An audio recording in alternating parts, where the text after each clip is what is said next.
Hello friends, welcome back on our channel Innovative Study at माँ पाठशाला।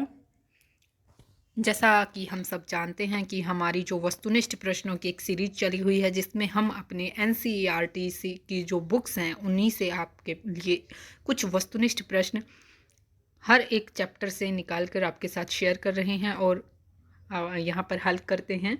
तो उसी सीरीज में आज हम कक्षा 8वीं की भूगोल संसाधन एवं विकास का जो फर्स्ट चैप्टर है हमारा संसाधन, उसके जो वस्तुनिष्ठ प्रश्न हैं लेकर मैं आज हाजिर हुई हूँ। तो चलिए बिना किसी देरी के शुरू करते हैं। यह है हमारा पहला प्रश्न। प्रत्येक वस्तु जिसका उपयोग आवश्यकताओं को पूरा करने के लिए किया जा सकता है वह क्या है? जो वस्तु हमारी आवश्यकताओं को पूरा करती है उसका उपयोग हम अपनी आवश्यकताओं को पूरा करने के लिए करते हैं तो वो क्या कहलाता है? उपयोगी वस्तु, संसाधन, पदार्थ या फिर इनमें से कोई नहीं। तो वह क्या कहलाएगा? संसाधन, जो कि हमारे चैप्टर का भी नाम है संसाधन। तो आप यहाँ जानेंगे कि प्रत्येक वस्तु जिसका उपयोग आवश्यकताओं को पूरा करने के लिए किया जा सकता है वह क्या है? हमारे लिए संसाधन है। अगला प्रश्न है जो हमारा, किसी वस्तु की अथवा पदार्थ की उपयोगिता या प्रयोज्यता उसे क्या बनाती है? जो वस्तु है उसकी जो पदार्थ की जो उसकी उपयोगिता है या प्रयोज्यता है उसे क्या बना देती है? उपयोगी वस्तु, संसाधन, पदार्थ या फिर इनमें से कोई नहीं। तो इसका सही जवाब होगा संसाधन ही बना देती है। एक तो जो हमारी आवश्यकता को पूरा करने के लिए जिसका उपयोग किया जाता है वह क्या है? संसाधन है। और जो उस वस्तु की या पदार्थ की जो उसकी उपयोगिता है, यहाँ पर आप टाइपिंग मिस्टेक है, थोड़ी सी मिस्टेक को पूरा कीजिए, ठीक कीजिए। उपयोगिता अथवा प्रयोज्यता उसे क्या बना देती है? एक संसाधन बना देती है। अगला प्रश्न है हमारा, पेटेंट का क्या अर्थ है? पेटेंट, ये जो कुछ शब्दावली ऐसी होती है जो हमें क्वेश्चंस के रूप में भी पूछ लिया जाता है। तो पेटेंट क्या है? औद्योगिक आविष्कार या किसी आविष्कार पर एकमात्र अधिकार या फिर किसी आविष्कार पर सार्वजनिक अधिकार या फिर इनमें से कोई नहीं। तो इसका सही जवाब होगा किसी आविष्कार पर एकमात्र उसका किसी का अधिकार हो जाना क्या कहलाता है? पेटेंट कहलाता है। अगला प्रश्न है, कौन से मुख्य कारक हैं जो पदार्थों को संसाधन में परिवर्तित कर सकते हैं? समय, प्रौद्योगिकी, दोनों या फिर इनमें से कोई नहीं। तो इसका सही जवाब होगा दोनों। समय और प्रौद्योगिकी क्या करते हैं? ये जो दो मुख्य कारण हैं, समय और प्रौद्योगिकी, तो ये हैं जो पदार्थों को संसाधन बना देते हैं। जो प्रौद्योगिकी क्या है, आप यहाँ पर प्रौद्योगिकी की जो शब्दावली है उसको जानें। किसी जो कोई कौशल है, किसी कौशल को करने अथवा वस्तु को बनाने में जो हम नवीनतम ज्ञान का प्रयोग करते हैं, जो हम उसमें कुछ न्यू ऐड कर देते हैं, तो वो क्या कहलाती है? प्रौद्योगिकी कहलाती है। किसी वस्तु का निर्माण हम कर लेते हैं, किसी चीज़ों को जैसे हम अपनी आवश्यकता के अनुसार किसी चीज़ का निर्माण कर लेते हैं, तो वो क्या कहलाती है? हमारी प्रौद्योगिकी कहलाती है। कहते हैं ना कि आवश्यकता ही आविष्कार की जननी है। तो उसी प्रकार हम जब चीज़ों को अपनी आवश्यकता के अनुसार बनाना शुरू कर देते हैं तो वो क्या कहलाती है? प्रौद्योगिकी कहलाती है। जो हमारे कौशल होते हैं उनका प्रयोग करके। अगला प्रश्न है, ये प्रश्न है, प्रौद्योगिकी क्या है? किसी वस्तु का निर्माण करना, किसी कौशल करने अथवा वस्तु बनाने में नवीनतम ज्ञान का प्रयोग करना, उपयोगी पदार्थ का निर्माण करना, इनमें से कोई नहीं। तो इसका सही जवाब हमने अभी जाना है कि किसी कौशल को करने अथवा वस्तु बनाने में नवीनतम ज्ञान का जो हम प्रयोग करते हैं प्रौद्योगिकी कहलाता है। अगला प्रश्न है, विकास और उपयोग के आधार पर जो हमारे संसाधन हैं उनको कितने वर्गों में बांटा गया है? जो हमारा विकास है और उपयोग है उसके आधार पर जो हमने जो संसाधनों को कितने वर्गों में बांटा है? 2, 3, 4, 5। तो हमने 2 वर्गों में इसको बांटा है। जो हमारे विकास और उपयोग के आधार पर संसाधनों को 2 वर्गों में बांटा है। अगला प्रश्न है, जिन संसाधनों की मात्रा ज्ञात होती है और जिन संसाधनों का उपयोग इस समय किया जा रहा है वे किस प्रकार के संसाधन हैं? वास्तविक संसाधन, संभाव्य संसाधन, दोनों, इनमें से कोई नहीं। तो आप एक बात यहाँ जान लें कि जो विकास और उपयोग के आधार पर जो जिन उनका विकास है और जो उनकी अभी उपयोगिता है या उपयोग हो रहे हैं नहीं हो रहे हैं, इस आधार पर 2 वर्गों में हमने संसाधनों को बांटा है। तो वो यही हैं, वास्तविक संसाधन और संभाव्य संसाधन। दूसरी बात, जो जिन संसाधनों की जो मात्रा होती है वो ज्ञात होती है, और जो संसाधनों का जब अभी हम इस समय प्रयोग कर रहे हैं तो वो कौन से संसाधन हैं? वे संसाधन हैं हमारे वास्तविक संसाधन। कौन से संसाधन हैं? जो अभी फिलहाल में हमारे उपयोग में आ रहे हैं। ओके, अगला प्रश्न है, जर्मनी के रुhr प्रदेश में कोयले, कहाँ पर? जर्मनी जो देश है और वहाँ का कौन सा प्रदेश? रुhr प्रदेश। जर्मनी का रुhr प्रदेश, वहाँ का कोयला।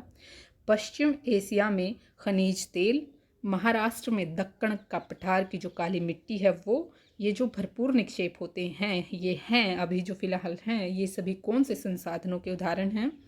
वास्तविक संसाधनों के, संभाव्य संसाधन के, दोनों के, या इनमें से कोई नहीं। तो इसका सही जो जवाब होगा आपका वो होगा वास्तविक संसाधन की, क्योंकि ये अभी प्रयोग में है ना, हमारी जो मात्रा ज्ञात है हमें और हम इनका उपयोग भी कर रहे हैं।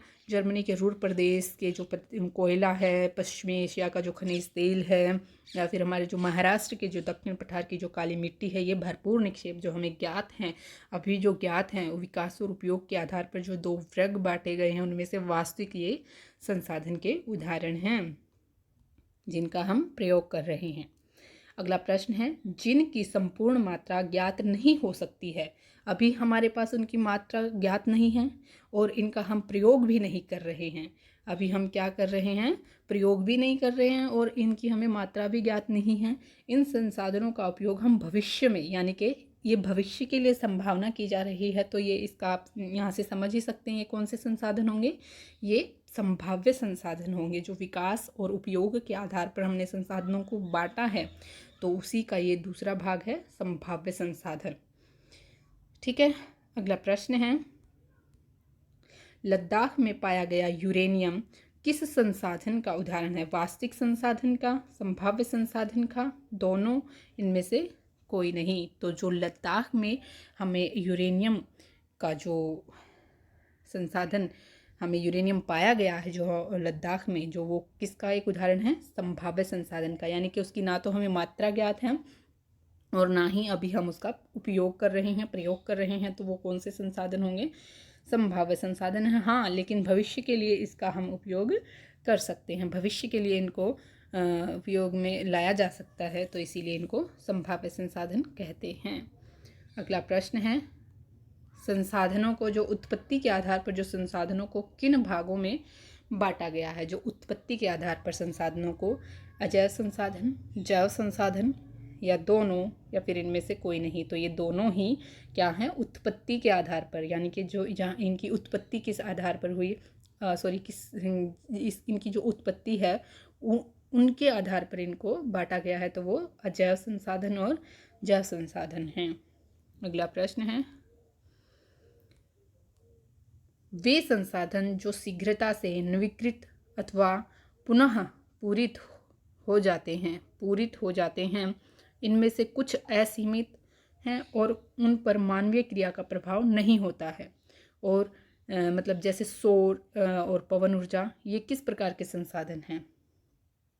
देखो, जो संसाधन क्या हैं? जो शीघ्रता से नवीकृत अथवा पूरित हो जाते हैं, ठीक है, और इनमें से जो है, जो मानवीय क्रियाओं का इन पर प्रभाव नहीं होता है, इन पर क्या होता है? मानवीय क्रियाओं का प्रभाव नहीं होता है, और जो कि असीमित हैं, और जो जैसे कि सौर और पवन ऊर्जा इसके उदाहरण भी हैं। ठीक है, तो ये किस प्रकार के संसाधन हैं? नवीकरणीय संसाधन, अनवीकरणीय संसाधन, या दोनों, इनमें से कोई नहीं। तो इसका सही जवाब होगा जो पुनः पूरित हो जाए तो नवीकरणीय है। आप यहाँ ये बात याद रख सकते हैं ना, इनमें से कुछ असीमित हैं और जो कि मानवीय क्रियाओं का प्रभाव भी नहीं पड़ता है उन पर। ठीक है, तो ये है नवीकरणीय संसाधन। यहाँ पर देखिए, हमने यहाँ पढ़ा है कि जिन पर मानवीय क्रिया का प्रभाव नहीं होता, लेकिन कुछ ऐसे नवीकरणीय संसाधन हैं जिनका जो उपयोग है, उनके जो उपयोग लापरवाही से किया जा रहा है, जैसे जल, मृदा, वन, इनका जो उपयोग है वो किससे किया जा रहा है? एक लापरवाही के साथ किया जा रहा है कि जल जितना बहा रहे हैं बहाओ, है ना। तो ये जो है हमारे जो वैसे तो ये हमारे जो हैं जल जो है असीमित नवीकरणीय संसाधन हैं, यानी कि ये जल नवीकरणीय होता रहता है, जितना जल है उतना रहेगा, लेकिन फिर भी इसकी कमी हमें फील हो रही है। क्यों? क्योंकि हम इसका उपयोग जो है लापरवाही के साथ कर रहे हैं, वेस्ट कर देते हैं। जो स्वच्छ साफ जल है उसको पीने के यूज़ में लाना चाहिए और उसको बचा कर रखना चाहिए। तो ऐसे हमें कुछ बातों को फॉलो करना चाहिए जिससे कि हमारे जो नवीकरणीय संसाधन भी बचे रहें।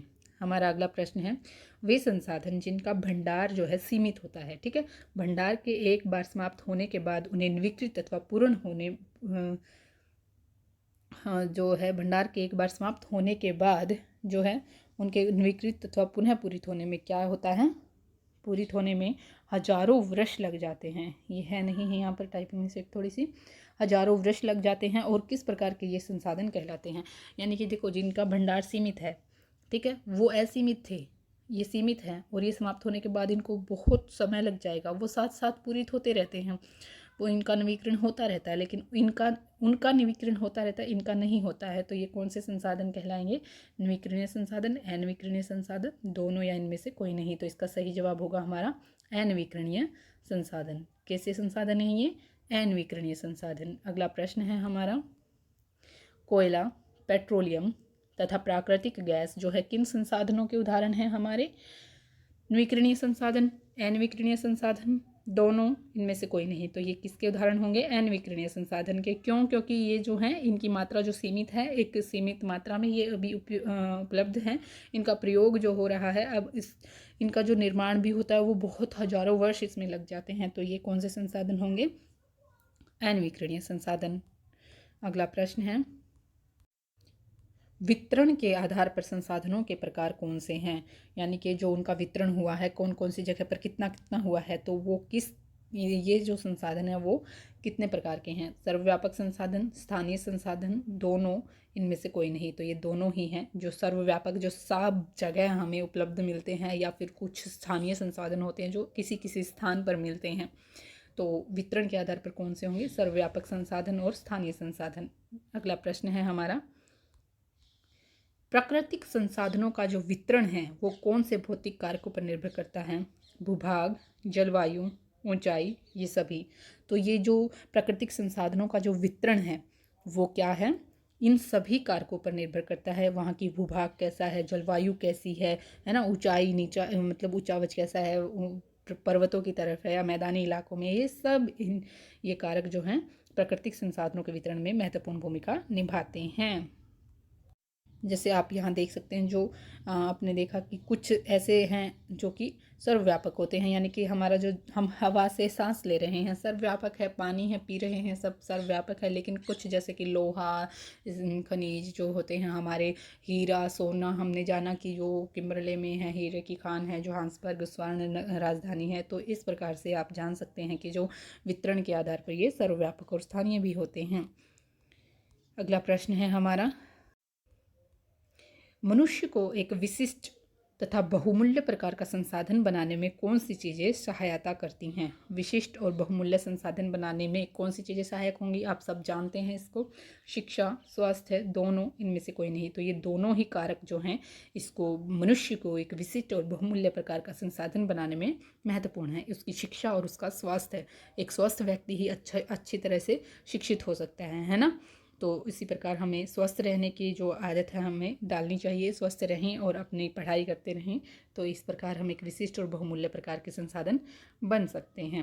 अगला प्रश्न, हमारा अगला प्रश्न है, संसाधनों का सतर्कतापूर्ण यानी कि सतर्कता के साथ उनका उपयोग करना और उन्हें नवीकरण के लिए समय देना क्या कहलाता है, सतत पोषणीय विकास, संसाधन संरक्षण, दोनों, इनमें से कोई नहीं। तो उनका सतर्कतापूर्वक उनका उपयोग करना और उन्हें नवीकरण के लिए समय देना क्या कहलाता है, हमारा संसाधन संरक्षण।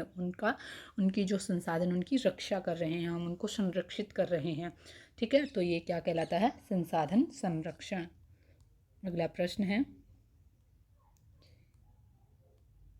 संसाधनों का सावधानी पूर्वक उपयोगिता की न केवल वर्तमान पीढ़ी की अपितु भावी पीढ़ियों की आवश्यकताएं भी पूरी होती हैं, क्या कहलाता है। जो संसाधनों का सावधानीपूर्वक उपयोग करते हैं, इससे क्या होता है कि वर्तमान पीढ़ी के साथ साथ जो हमारी आने वाली भविष्य पीढ़ी हैं, जो हमारे आने वाली जो जनरेशन है, नेक्स्ट जो जनरेशन होती हैं, उनकी भी आवश्यकताओं को पूरा करने के लिए सोचा जाता है कि इस प्रकार से उपयोग करें हम अपने संसाधनों का कि आने वाली पीढ़ियों को भी उसका जो लाभ उठाने का मौका मिले। तो ये क्या कहलाता है, सतत पोषणीय विकास, संसाधन संरक्षण, दोनों, इनमें से कोई नहीं। तो इसका सही जवाब क्या है, सतत पोषणीय विकास क्या है, जो भविष्य के लिए उनके संरक्षण में संतुलन बनाए रखना है कि अब भी यूज हो जाए और आने वाली पीढ़ियों के लिए भी वो बचा रहे। तो ये क्या कहलाता है, सतत पोषणीय विकास, यानी कि जो कंटिन्यूस जो पोषण हम इस जनरेशन को भी मिलता रहे, अगली जनरेशन भी इनसे लाभ उठा ले। तो ये क्या कहलाता है, सतत पोषणीय विकास कहलाता है।